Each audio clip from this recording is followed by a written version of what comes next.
Okay, so I'm kind of somewhat maybe having to re-record because last time I realized I was recording with the computer mic instead of my mic.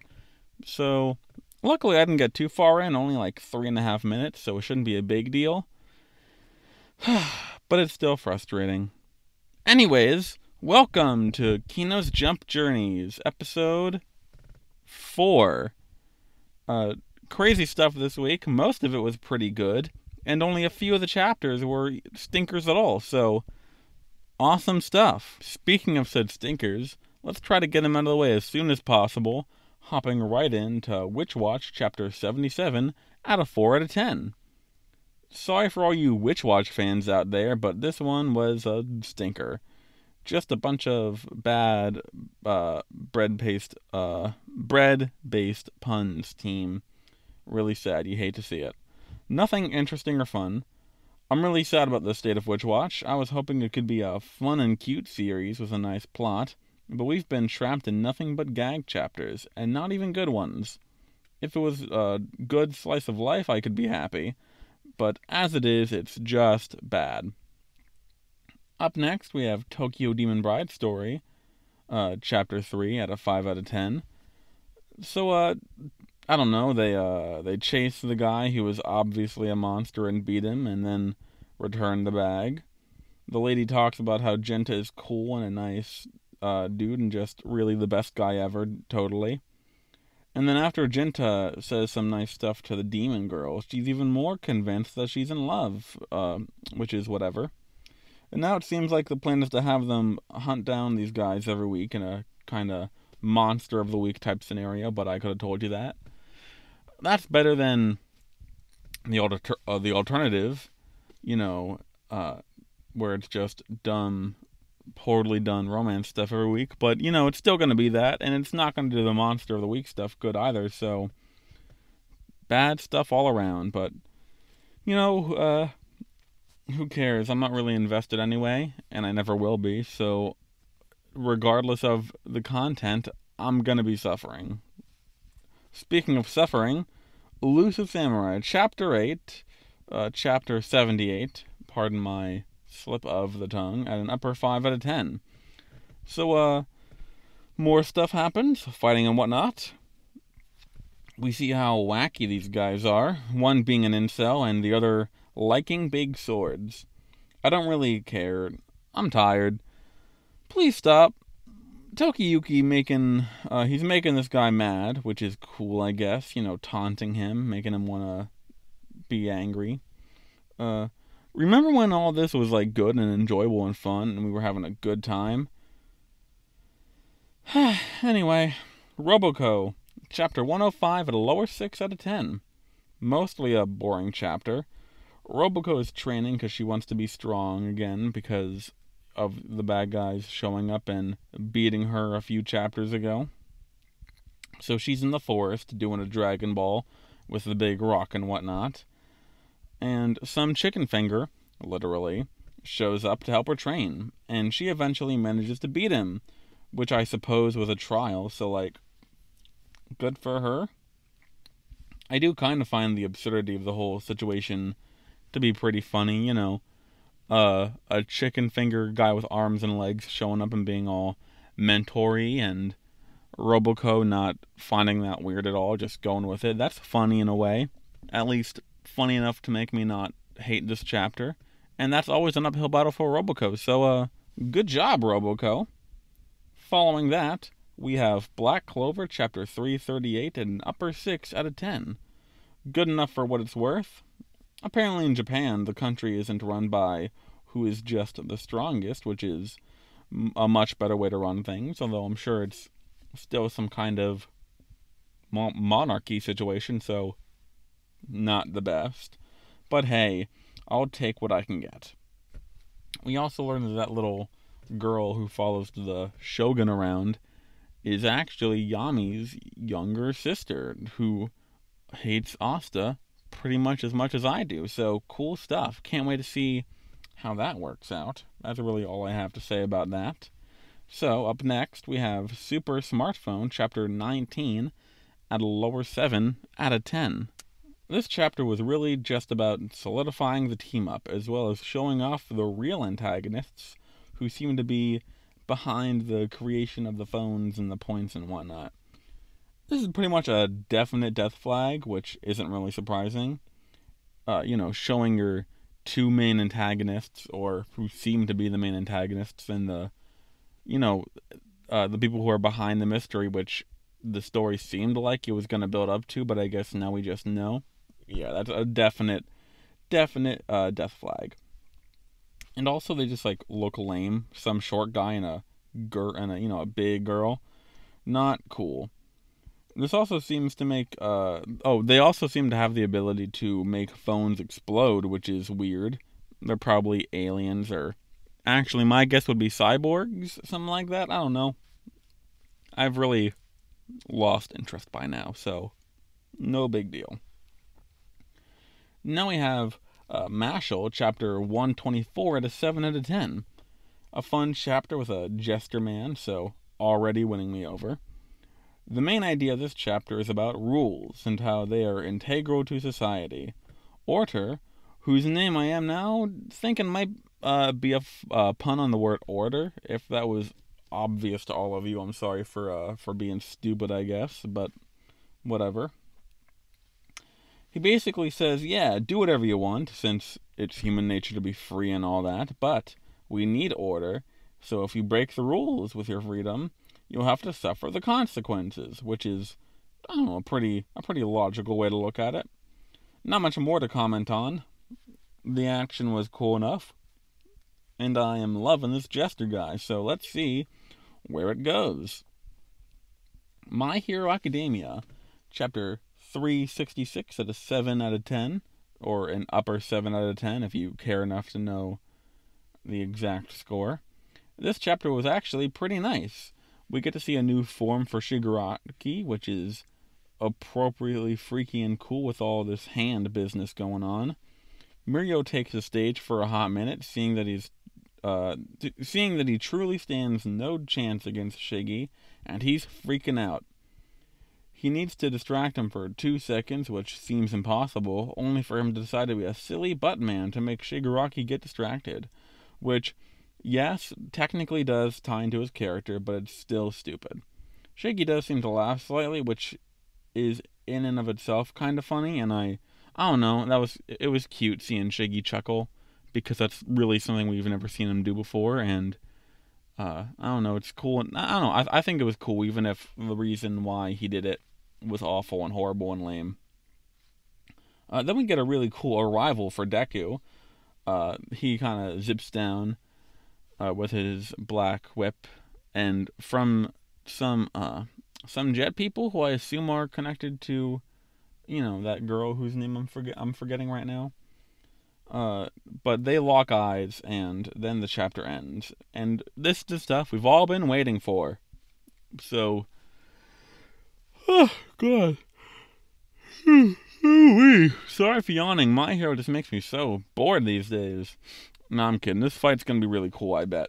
So let's move on to Yozakura Family, chapter 146, at an upper 7 out of 10. This week we get training with Taiyo and Kyoichiro, as Kyoichiro beats the crap out of him. Mutsumi stops his wrath, and Kai uses pressure points to heal him. Later we learn that Kai isn't especially powerful or special. He's just mostly a normal guy trying to live in this wacky world of spies, just like Taiyo. He helps Taiyo learn how to control his ability, which is the only thing that can apparently beat dear old dad. And how they do it is basically full cowling with a different name, but still cool. At the end of the chapter, the dad locator has located dad as per its job. So next week, I imagine we get back to the plot. Good stuff, and we weren't even away for that long, so good job, Yozakura Family, learning not to take a really, really long break, like Witch Watch. Anyway, Akane Banashi, chapter 30 at a lower 8 out of 10. We learn a lot this chapter, chiefly that Akane's dad could have continued Rakugo at another school, but he chose not to, as he only wanted to succeed under Master Shigema. a man he revered greatly. Akane seems somewhat shocked by this, but she seems to understand. It's sad to think that he gave up on his dream, but given the circumstances, I think it makes enough sense and is a really cool idea to explore. Akane is determined as ever to become a Shinichi for this reason, though. She wants to use Shigma's and her dad's art to become a master, despite what, that old fart was saying about her dad. She's determined, and it's really cool. At school, we end the chapter by learning that someone has uploaded her performance to the internet, which is really funny, but also, makes sense, seeing that it was so cool and whatnot, and people record everything these days. I imagine that this will lead to her gaining more fame, and possibly get her recognized and scouted. It'd be really cool if this leads to her realizing that this is how to get Rakugo popular, showing that she can evolve the art to fit into the new age. Cool stuff. Next up, we got Ginka and Luna, Chapter 2, at an 8 out of 10. The second chapter of the series was pretty fun. As they start their journey, our two friends run into a cool magic dragon guy who has a shape-shifty type ability with his head noodle thing. He tricks people into coming up on his mountain so he can eat them.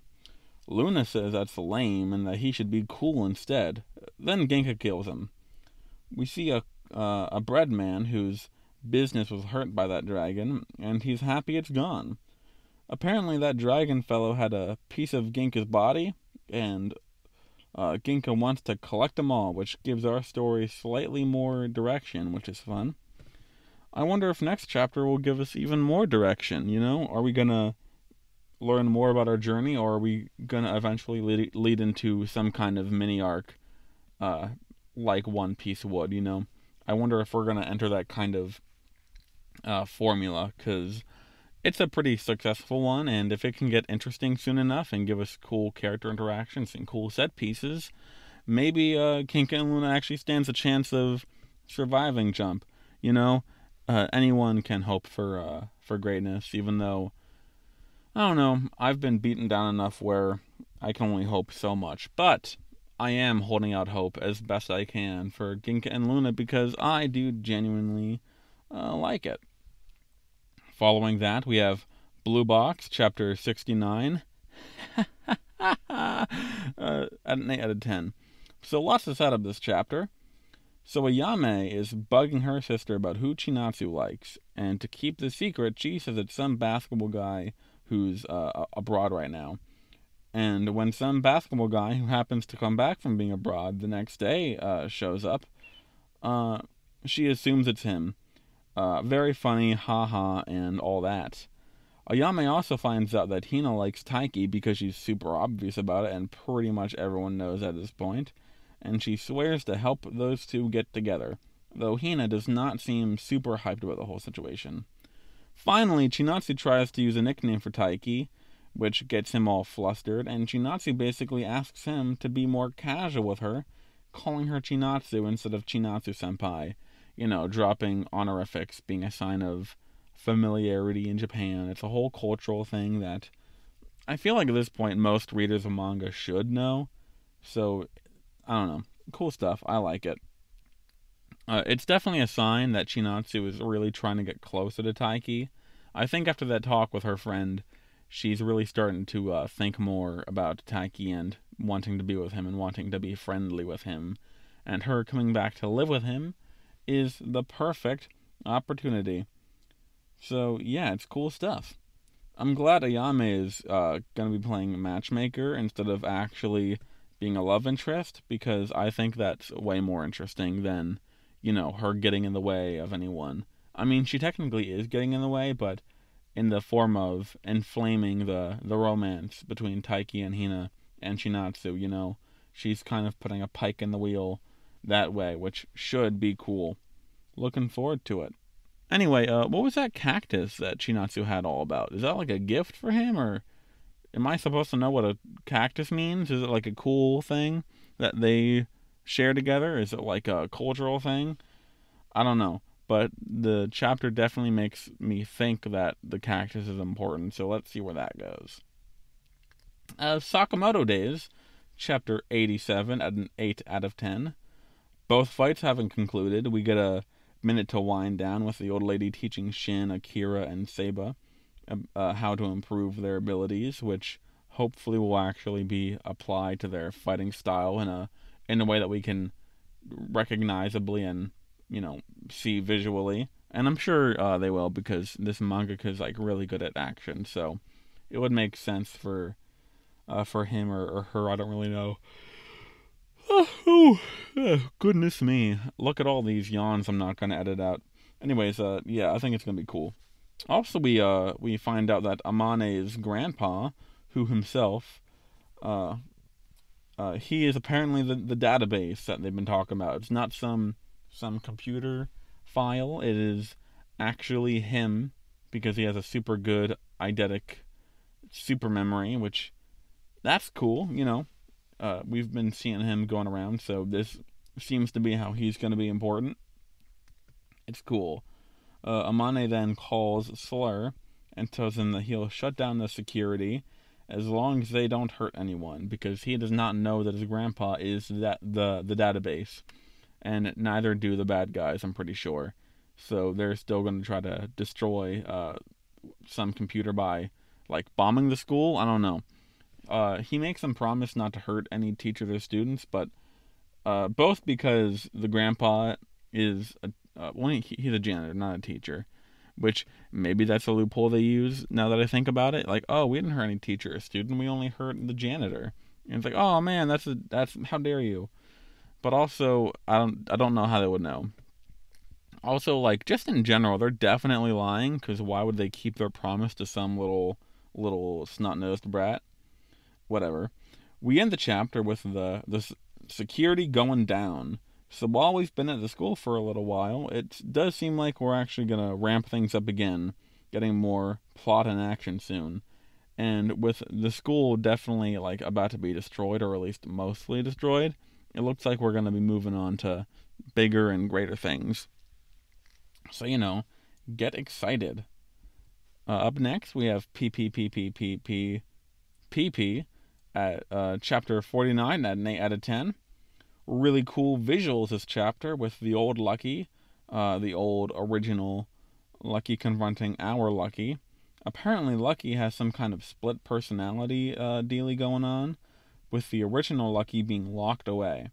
Now with Lucky reawakening himself, the old one seems close to taking over. Is this a good or bad thing? I'm thinking the story wants us to believe that it's a bad thing, though that has yet to be seen. If he does take over, what happens? As it turns out, Lucky used to be just as much of a genius as his other siblings, until, his other self took over because of some arbitrary stuff going on about, the world changing him. But he was, really young, so I don't know if we're given an exact age or date. I'm pretty sure we're not, about when that happened, but it had to have been him being pretty young, and his dad only heard him be great one time. So if his dad knows that he can be great, why would he be kicked out? I don't know. It looks like we'll probably learn more about that in the future. But right now it's all up in the air, and it could lead to anything. But on the surface, the visuals look really cool, just like last week. And yeah, so regardless, it was a fun time.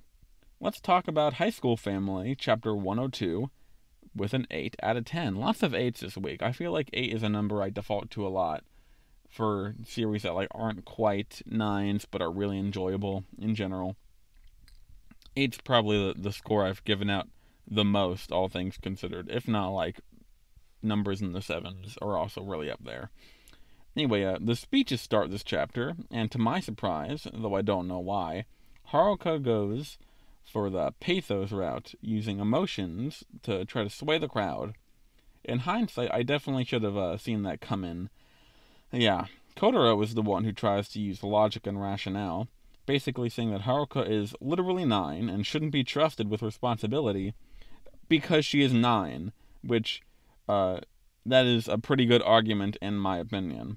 So far as big his argument for himself, however, is that he's actually normal, which should really be a point in his favor because his family is crazy.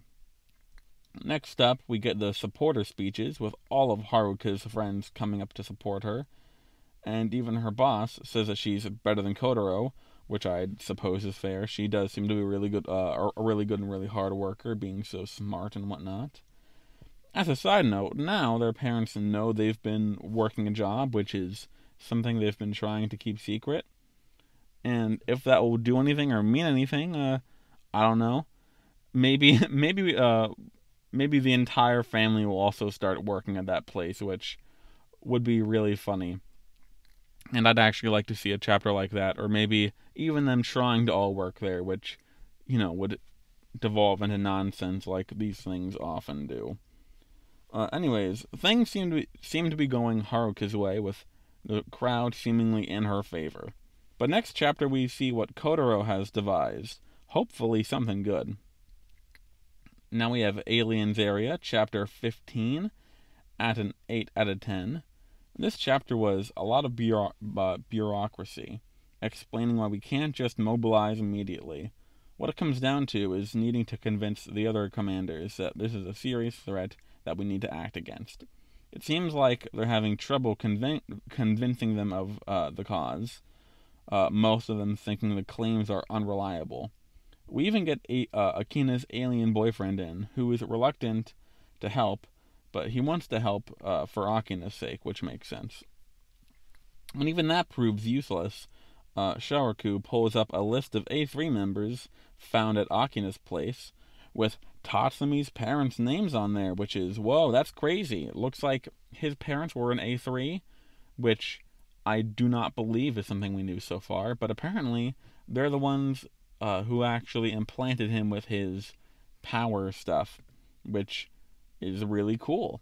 And now he's going to be talking about his story, his backstory, which hopefully next chapter we actually learn new stuff about him and, his history instead of just him reiterating the stuff we already know, because if one thing would really push this story to be even cooler, it's learning more about him. So hopefully that ends up being cool, and I can't wait to see how it goes. And now we're on to the top two big hitters. I probably should have mentioned that Aliens Area was in the top 3, but these next two are the two number 9s, so they're kind of in their own league. We have One Piece chapter 1060 at a lower 9 out of 10. This chapter was great. It gave us some cute Straw Hat antics with Robin catching up on news around the world, and we have the gang deciding what to do, if anything, about Sabo supposedly killing King Cobra. Then Luffy shares his true dream with the crew, and they're all shocked at how ridiculous and impossible it seems, devolving into laughter at the very thought. This is the same reaction Ace and Sabo had, and bringing his dream back up now has to have some purpose. If Oda's taking the time to remind us of Luffy's true dream, or at the very least remind us that he has a true dream, it must mean that we really are close to the series ending, which is wild. We then cut to Sabo, supposedly on Lulusia Island, calling his friends from the Revolutionary Army about what he saw at the Reverie. This news being so insane that Eam destroys the whole island to stop Sabo from spilling the beans. So this really must be one of the biggest secrets in world, this is information that no one can even be allowed to hear. No one can possibly be conveyed this information. It's so deep, Eam sitting on the royal throne of the throne that no one can sit on, You all know what it's talking about. If you're listening to this, you know the deal. Cool stuff, I think for what it's worth, I think Sabo is definitely alive, which poses an interesting question. If he lived, then Eam must not be omnipotent and is fallible. And seeing him make a mistake shows some sort of boundary on his abilities. It also seems like Eam just so happened to be near Lelucia. That's a really hard name to say at the time. Why he was near there is in question, but it seems like his ability can only be activated when he's within proximity, which is what allowed him to destroy Lelucia. The reason why I think this is because when the elders, the 11 elders, I forget, figure out that he is on Lelucia, they call it fate, which must mean that Eam is close to the island, which he is because he's in some sort of cloud type situation, very similar to what went down on Sky Island with Enel. Cool stuff. And like I've said before, I'm no One Piece expert, so my ramblings and my pauses are really all I can contribute to the conversation. So let's move on from there to first place. I think Undead Unluck was first place last week too, which is unsurprising because we've been getting nothing but peak. But Undead Unluck, chapter 127 at a 9 out of 10. A simply stunning chapter. As we open, we get pages just watching Sun wreak havoc. We see the Earth and his devastation. We see Andy unable to even understand what he's looking at, stunned by the sheer might before him. Meanwhile, Fuko's talking to Luna, and we learn that Sun hasn't even started attacking yet. He simply stood up, which is a bone-chilling line that really shows just how much we're up against. Chikara is holding Sun in place, I think, when his arm is shot clean off by Sun somehow. Again, showing how powerless we are. This situation is not looking good for the gang. They have to hold off for, 10 more minutes? I'm really curious to see how they're going to pull that off. We end the chapter by learning that both Sun and Luna are gods. Sun having created the Umas and the rules, and Luna supposedly creating the negators, I think. They're both competing to see who will win the Earth in the conflict. Whose worldview or whose philosophy or whose, tools will be the ones to reign supreme. It seems like Luna is on our side, seeing that I'm pretty sure she's the one that created all of our good stuff. But I don't know. To me, it seems like the fact that she's using the negators like tools really puts things into perspective. She might be on our side, but she's definitely not good, really. From how she talks, and from the smile on her face, it seems like this is all just a game to her. Is this going to end up with our gang killing both the gods? I'd believe it. But for now, Sun is our main threat, so Luna can wait, because she's not really actively doing anything to harm us, even if I do question her motives. But we'll find out more about that next week. And with that being said, it does look like we are at the end of the line here with nothing more to say. Good stuff. Loved this week. Yeah, there was really only a few series, being like Witch Watch and Tokyo Demon Bride Story, and Elusive Samurai that were really annoying to me. And only having 3 bad series in the magazine, good stuff. Good job, Roboco, for avoiding being complete garbage, by the way. So let's look forward to next week. I think Jujutsu Kaisen will be back, and also we should be getting the next chapter of Chainsaw Man next week, and maybe I'll actually talk about it again on the podcast instead of forgetting to talk about it, even though it is peak.